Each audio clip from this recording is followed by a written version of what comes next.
Good morning, class. Good morning, teacher. Today lesson is about reflection again. But as what you see, we are going now to have lesson into laboratory, not into class, because we took the time to explain the theory in the class. But now let's see.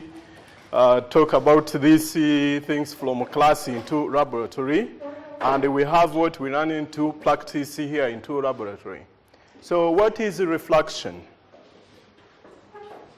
What is reflection? Yes, Kunda. Refraction is the bending of light rays. So can we now complete that? Is it a bending of light ray only? Yes, Andrine. Reflection is the bending of light rays from one medium to another. So as you hear her saying, reflection is a bending of light ray when it passes from one medium into another medium. Do you understand that? So now there is an experiment that we did on reflection the last time. What did we use as a material into the experiment? Tanya. Thank you very much. The experiment we did last time, we used a rectangular block, a glass block. We used and the triangular prism, where we have seen that the dispersion of a white ray into a visible light spectrum. Is it correct? And the clap for her. And now, today it is a different experiment. We are going now to use another apparatus. So the apparatus that we are going now to use, it is given to you on the table. It is what you call lens. Today it is now reflection of light through lens, whereby we are going now to calculate the focal length of the lens. So you have the apparatus, the materials in front of you. I will be giving you the papers to follow. This is a guideline that is helping you to answer the questions on it, and then to work on the experiment up to the time you find the focal length. And please, you have now to work in a group and help each other, but I will also be passing by to see how you are carrying out the experiment and how you are answering the questions. Okay? Yes. Okay, now pass it to that one. So you have to write down your names, because I will now need to just to get back these papers so that I can correct to see whether you know what was about the experiment. Okay. Now hurry up and then just fill the names, your names on the list, and then after I will now tell you to start the experiment. What you have now to do is only to move it only without maybe shaking, because if you shake it, it will now fall down. So, but the time now it falls or it get out from this glass, tell me. I will now come now to just to fix it again. Remember that now you have a few minutes to finish. And what you need is only the light. You don't need now the other things like the batteries. It is only the object that is there. No, try now to move it in a way that you see maybe very sharply. You try now to make it so that it looks very sharp. So you have now to change the position of the screen, but let's work to the other side here.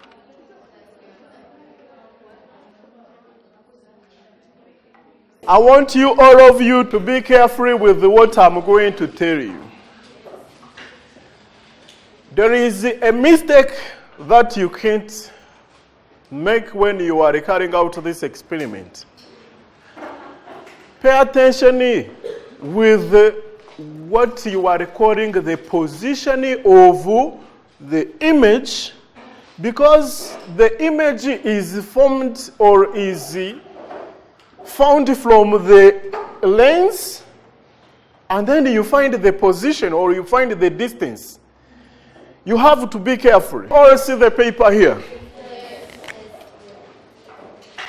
You know, from this object up to that, this is where we have a U. And from this up to that, it is where we have a V. Which means that for those who are measuring this from here up to that, you are making a mistake, as I'm telling you. Of course, this is new, but you have to just to think out of the box. To reflect on what we had from class and then to bring them here, theoretically, now into practice. So this is now into practice. From here up there, this is the position of the object, it is U. Position of the image is V, and it is calculated from the range out to the screen. Now, can you finish up the work?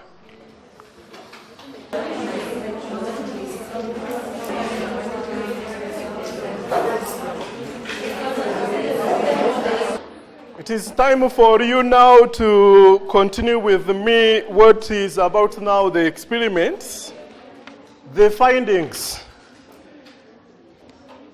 Our findings are what we are going now to continue with.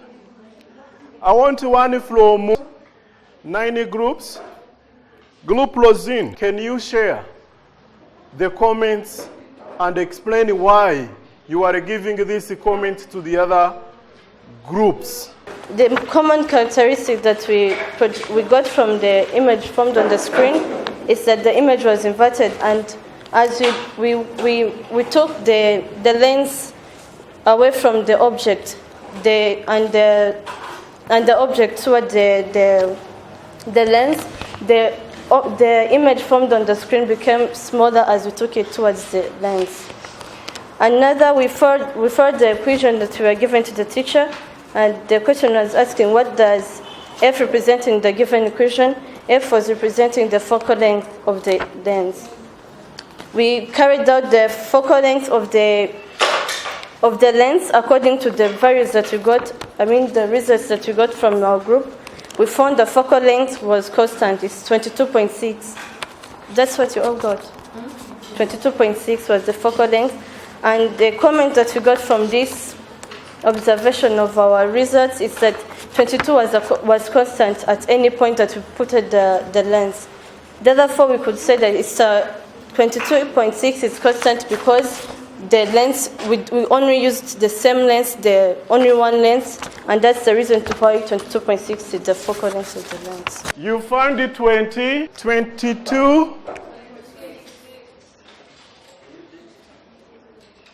22.0. Another one was 2.8. 22.7. Okay. 22.7. Okay, you see, now it is now just the values that are closely to each other. And it seems now to be like 22.7 or 23 centimeters. Kunda, what do you have to share?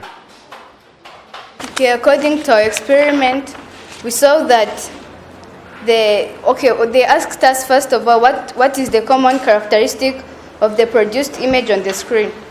We answered that the image is inverted. The common characteristic of the image that was formed is that the image that was formed was inverted.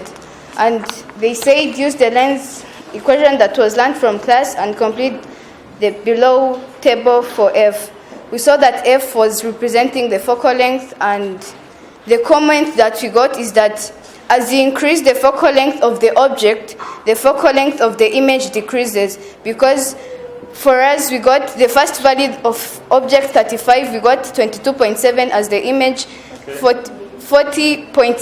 we got 40.0 as the object distance, we got that the image distance was 22.9, and as we got 45.0 as the object distance, we got 22.9 as the image distance, and at 50 as the object distance, we got 23.1 as the image distance. So that's why our comment was, as you increase the focal length, as you see we were increasing the focal length of the object, so the focal length of the image was decreasing as you increase the focal length of the object. Let's write down that they have a 20, maybe 22. And then we have another group. Tanya, what did you find? The values, tell us. 22.6. Another one was 22.8. Another one was 2.8. 22.7. 27. And we go to the group Mugisha. Okay, tell me that common value only without going into the details of the other calculated numbers. Only tell us what you see as a common focal length that you saw. We got 20.0. Okay. The second we got 20.2. The third we got 20.3. And the last one we got 20.4. 20.7. And the last group is the group. Okay, your group, what did you say? I know that you have now, you gave us the comments. Thank you. On the first focal point, we got 21.23. The second, 21.39. The third, 21.17. The fourth, 21.26. And the constant was 21. 21. Do you see? Thank you for your good presentation again. 21. Let's even write down that. And the group, Joanne, what did you find? On the first one, you got 20.6. On the second one, you got 20.8. On the third one, you got 20.7. And on the fourth one, you got 20.5. And the constant was 20.6. 22.26. Now, you see how many values that we have obtained here? There are 9, of course, we are 9 groups. So, and then, so here is how we can find the focal length of the lens that was provided. So the way we can do this, of course, since we were these 9 groups, how do you think we are going now to find it? Or we are going to calculate this focal length F? It means that we are going to calculate the average. This is going now to be F1, F2, F3, and so on up to the time we get F9. And then we find the average. Then we have a 22.6. Plus 20.2, plus 22.5, plus 21, plus 20.6, plus 20.7, plus 22.9, plus 20.7, plus 22.6. All of this now is into centimeters, and then we can find it F. Ren, you can go to find it, to calculate that value. Ren. The formula that we have used was only F1 plus F2 plus F3 plus and so on plus F9. Then you put the brackets up there. Yes. And then, okay. So that's also correct. But I was only thinking that you are going to have to say 1/9 at the outside the bracket.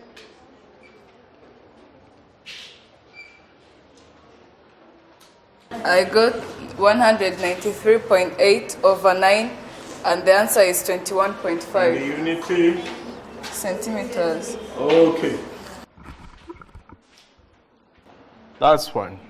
And then we finish up to this focal length. And then we have now to come back again on the characteristic so that now we can get the common understanding about this point. The group that I saw, where is the group? Hey, Bonete. Okay, come here. So you have now to write down the characteristic that you have decided or that you have observed into your group, okay? So here now is a marker. You write up there the characteristic. But first you tell us the characteristic that was common into your group, and then write it down there. Thank you. In our group, we saw that the image formed is being inverted. Okay, so that's correct.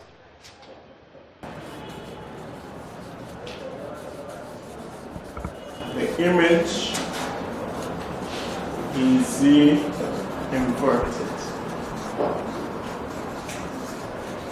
That's correct. And the last question here, the common question that we have now to have into this presentation is about the types of lens that was used. What is the type of lens that was used? But I see all of you, you are now raising your hands. And you are raising your hands. Can you now say it where you are and what is the type of lens? Convex lens. Louder. Convex lens. Thank you so much. Let me write it by myself. Convex lens. Okay. Now, this is the conclusion of our lesson, but we can conclude on what we have decided now to do into this experiment by saying that the determination of focal length of the lens that was provided is leading us to find that we have a 21.5, and the lens that we have used is a convex lens. After you feel the shape of this lens, and then the characteristic of the image on the screen that was formed on the screen is the inverted. It means that the image was always observed to be inverted. Any question? I can see Tanya. Can't you say that the image is real because it is projected on the screen? Wow, that's correct. That is another characteristic. You know, what we have what I was asking you was only to find the common characteristic. That is another common characteristic. It is true. Can you clap for her for this new other characteristic? It is another common characteristic. Do you understand what she said? Yes. She said that we can also say that the image is real because it is formed where? Image is real because we find it on the screen. Noella, what do you want to say? I want to ask a question. Okay. Let's say the image formed is at infinity. How will you record it in the table? Okay. So the image, if it is at infinity, we can't even record it on the table like this. This is not, you can't record that. Because, as what we are saying, even the rays that are giving out this image to be at infinity, they are parallel. They are not having where they are going now to intersect. Because we say where this image is formed, it is formed at a point where the two rays meet or converge. Do you understand? So for this image, when it's formed at infinity, it cannot have where these rays are going now to converge so that you say this is the image where it is. So you will only say, you will just put that dash to show that image. Of course, it is not formed at the screen, but at infinity. Do you understand? Or you can now not just write down that if it was given to the table, you can now say it is the infinity. Yeah, only that. Any other question? But you see, yes, Tanya. I'd like to ask, in some, like in the case we've got here, in some cases, the image is undiminished, but in other cases it is diminished. So what if we don't base like on what they told us to the common characteristic? Can you involve it, or you just, if they tell you to give the characteristic maybe of a certain image, that's when you can say it? To find it diminished or to find it magnified, that could not be a common characteristic, because I gave you the different positions that could even give you both of these two characteristics. You see, they are not common. It is not common. That's why what was common was only about the images inverted, another real, because it was, of course, inverted. Every time what we observed was an inverted image, and it was formed on the screen to show that it is the real image. Okay? So I see another one there. The same as to Tanya's question. And now I think now I'm going to answer, we finished the lesson of today. And what we have now to do is to think about the other applications. You go home and you think about this other application or these other uses of brains, except the one of using it to form or to show the image. Okay? And then I will see you by the next time. Thank you so much for today listening, and thank you for your attention. I will see you again. As we are calculating the focal length, where we can use this focal length in our daily life is first of all in the astronomy field, using the telescope device to see the sun and the stars in the universe. We use the lens to magnify the stars in the universe and the sun in the universe, so it enlarges them and makes them clear to see. And it's also used in a camera, as we are using here. In this camera, there is a lens which helps the camera to form the image clearly in that camera. That's why we can say that it's used in the technology as field, and majorly camera as the device. Thank you.